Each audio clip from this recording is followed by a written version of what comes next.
Hello, everyone. Welcome back. It's been a while since we've done a tasting. Yep. We've been tasting, but just not videotaping. Because that would be silly if we didn't taste with all of our stuff. That's right. But we've got the camera back on, and we acquired this yesterday. Or yesterday? Yeah, yesterday. And finishes the wood finish series by Maker's Mark. This is the last one in the series. Mm-hmm. There were like, what did we say, like 5? I mean, I think there was 5 in that series, but it started with RC6. RC6. So there was like at least 7. Well, I think there's a total of 9 bottles. Okay. I guess we probably could check our notes a little bit before we did this, but there's like 9 bottles, but 5-ish things because you count BRT 0102 and FAE 0102. There's 4 right there. RC6, this one, that's 6. And then we picked one up last year. We didn't realize, I don't know, I don't think we really realized it was going to be like a series. It was just like, oh, there's something special. So we kind of bought it. RC6 was in 2019. And first time I ever saw, I don't know. This is my first memory of chasing like a special bottle. Like we didn't pay attention really to like Larceny or Elijah Craig with the C1, 922 and things like that. But that's my first memory of actually chasing just kind of some series of specialness, I guess, about a distillery in some of their bottles. But I don't know. So we acquired this one. Yeah. The last one in the series. Yep. I gotta put my glasses on so I can read this. Because I didn't bring mine. So this is the 2023 limited release BEP, which is the barrel entry proof. Mm-hmm. This one comes in at 110.7. Mm-hmm. Maker's Mark is the only major distillery that is still entering the barrel at 110 proof. Mm-hmm. So when they made the law change, I think late 60s, they went from 110 to 125. Mm-hmm. Yep. Most of the distilleries went to 125. They stayed at 110. Yeah. And it seems everyone's starting to come back around to that. That lower barrel entry proof tends to create a more tasteful bourbon. So yeah, to each your own. Argue. To each your own. But I think, wasn't it, they jumped from 110 to 125, back when that law was, I guess when that limit was raised, right, or that law, so that way it produced a little bit more bourbon. They could water it down, produce more. Yeah. It was more cost effective to do that. Yeah, but anyway. While Mike's reading that, basically we're going to drink these. Okay, we got a shot glass from Maker's Mark. Yes. Well, I was trying to grab our Maker's Mark, and I knew I had that one, but that one's hiding behind it. So I figured since it's a Maker's Mark, just wobble a little bit. Not exactly a Glencairn, but because it's purple and that's Mike's favorite color. Are you planning on shooting this? No. Oh, okay. It's not vodka. Right. Vodka's for cleaning. Yeah, that's right. It is a little awkward of a glass, though. I mean, it's kind of funny if you've never been to Maker's Mark. I mean, everything you go, not everything. Anything you want to be dipped in the red wax in their gift shop, you can do it. Yep. It's crazy. Anyway. All right, ready?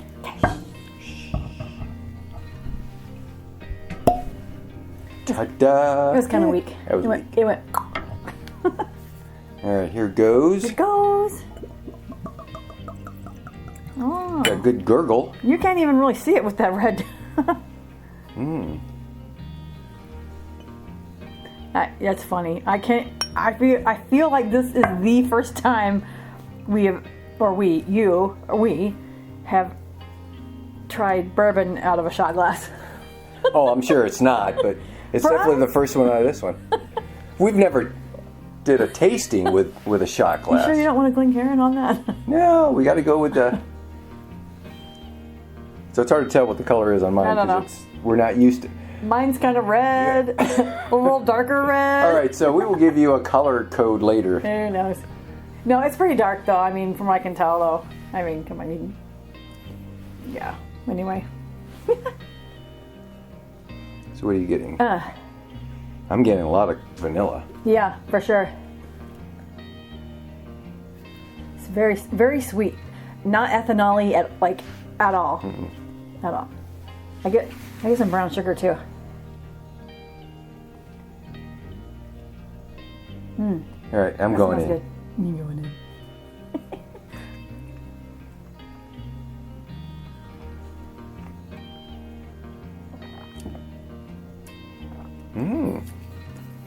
Wow. That's got a lot of flavor. Yeah. That's. And there's that proof. Yep. Yeah. Yeah. I get an immediate Kentucky hug, but not like a heartburn Kentucky hug, but like a warm hug, which I don't really enjoy the Kentucky hug. But I don't have a problem with that one. Definitely caramel. Do that. Still not. I mean. No, I didn't get the heat at all in my mouth. Again, it's all down here in the throat, in the chest area.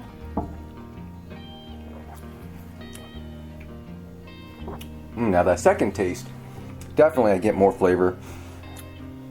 Definitely get more candied caramel pralines, maybe. Yeah. There's some more heat in my mouth this time, the second time around. But definitely, yeah, I agree with you on that. It's got a long finish. That's got a very long finish. I like that. That's good. Yeah. I would say a little caramel corn, like, you know? Yeah. I guess that goes along with your praline, so any sugary brown sugared. I was almost going to say like a burnt caramel corn. That aftertaste, that kind of taste reminds me. You mean of the burnt caramel corn before it's the bad burnt? Yeah. Because burnt caramel corn. Yeah, would not be bad. totally burnt, not carbon. Yeah. Yeah, it's pretty good. Yeah. But it's really smooth for 110. Yeah, there's no big spikes in it. Yeah. You don't get hit with that alcohol burn right away. It's more of you're feeling it on the long finish. You know, it's there, it's impactful. But the alcohol isn't overwhelming. It's not overpowering. Yeah, I'd almost say, as a beginner bourbon drinker, if you wanted to try something a little like higher than the 90 proof, and this is 110, I think a newer bourbon drinker could tolerate that. Really? Yeah. Man, I still feel it. Well, no, I can feel it, but it's like here, not in your mouth. I think sometimes, in my opinion, I think new bourbon drinkers get a little put off by the heat in the mouth because I guess they're not expecting it. I don't know. I don't think I would put this mixed though, either. If you mix it, I feel like you could lose it in a mix. Yeah, because sorry, go ahead. Because I've often found that anything that I'm tasting on the finish side will get lost in a mix. If it hits you up front, it'll probably hold up in a drink of some sort. So yeah. Yeah, I like that. I like this a lot. I want to say I like this better than I need to go back and revisit RC6 because that was the very first one. I remember the RC6. I don't remember exactly what the profile was, but again, we tried that a couple years ago, and I remember thinking, man, I chased this and I didn't really love it. But I think that goes with how we talk about going back and revisiting bottles in our collection all the time. You know, we rarely have anything that's low. So everything's just below the neck pores on things, so not too much oxidation in the bottle yet. But I forget. I'm getting kind of a chocolate. Yeah. Like a dark chocolate. Yeah. Yeah. But definitely, it's definitely more desserty flavor taste in this bottle for sure. So this is a good one. This is definitely a good one. Yeah. It kind of reminds me of the store pick we got at the liquor barn when we were in Owensboro. One of the liquor barn stores. It was the chocolate. Oh yeah, the chocolate. Whatever, something or other. I forget. It's back there somewhere. You have no chance of reading that without glasses. No, but it's this one. Oh yeah. Only because I saw it earlier today. Yeah. Now I can't read it without my glasses, no. but I knew it was there. I was looking for another Glencairn. Maybe we should try it. Chocolate Interruption from the Liquor Barn. Mm-hmm. But this comes in 108. Yeah. But,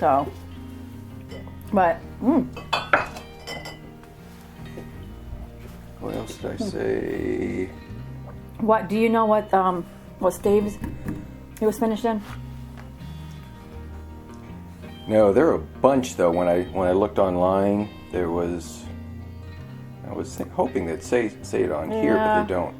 I don't think it was French oak this time because I read it too. But anyway, it really doesn't matter. I'll put that in the description. Yeah, but or I could just read the front label. So 10. Here, you need some help with my monocle. What's it called? What is this thing called if I do this? A monocle? That would be a monocle or a binocular. Or just an ocular. But anyway, 10 virgin toasted American oak staves. That's what I thought it was American oak. And that's all it says. Yeah. But definitely wood finish because it's their wood finish series. Yeah, they say their tasting notes are an expression with prominent wood sugars bringing forth strong notes of vanilla, caramel, and sweet spice. I guess I could have described that as oh, that's this one. That I could have described that as a spicy. Yeah. But I couldn't. There's no one overreaching spice. No. So no, it's straight out. It's sweet-ish. I'd say sweetish because anything really sweet, like an 18th Street distillery, bottle way too sweet for me. But not that anybody really knows what that is, probably unless you're in Indiana. But it's definitely sweet. It's smooth, has a little heat, kind of in the back. Second round, if you hold it in your mouth a little longer, it will heat up a little bit more in your mouth. I mean, that kind of goes without saying, but I do try to hold a second drink or second sip rather, or a third sip in my mouth and just chew on it just because it helps. If you don't like a Kentucky hug, I find that let the heat just kind of sit on your tongue and in your mouth. And it's kind of sometimes interesting to see how, if you do that, if it's hot enough, it'll just kind of turn into caramel and roll off your tongue. Yeah. Even when I did that, it wasn't super hot and stingy. So, but anyway, I like it. Yeah, it's good. Yeah. So if you can find it, go grab it before it's sold out. Right. So we found this one, Northwestern Indiana in Michigan City. Yep. At Triangle Liquors. It was like, I think $58.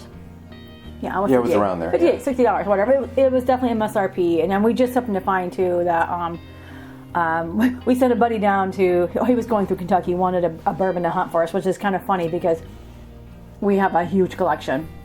And it was something that I didn't think there was, I thought, well, if he's going to find it, he's going to go to Kentucky and give him something fun to go chase. He doesn't drink, but I think he lives vicariously through us and has fun with that. So shout out to Jeff. Grumpy Coach. No, shout out to him because he didn't find it for us. So I had to just go an hour away from where you failed. You failed. So disappointed. Failed. But that's fun, yeah. So anyway, it's kind of neat because you get a little jazzed by, a task, I guess. But yeah, so we enjoyed that. But yeah, it was kind of nice. I definitely think it can be found. It's just one of those things. It's like if you see it, buy it. Don't pay crazy money for it.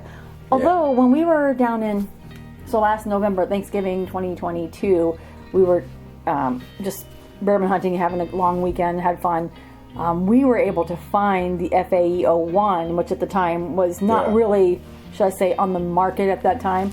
And it had come and gone. I want to say it was $100, so about $25, $30 more than what the MSRP was, which is also sitting next to it was I don't even remember the one before it, but it was like an SEA, do you remember what it was? SEA something or other. It didn't matter. But I didn't even realize it was even part of the Wood Finish series until I started looking through and saw the release of this BEP.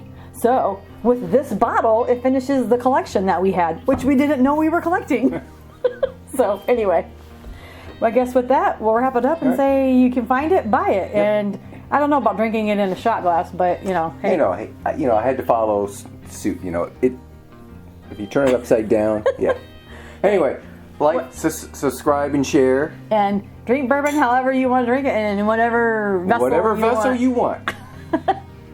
Cheers.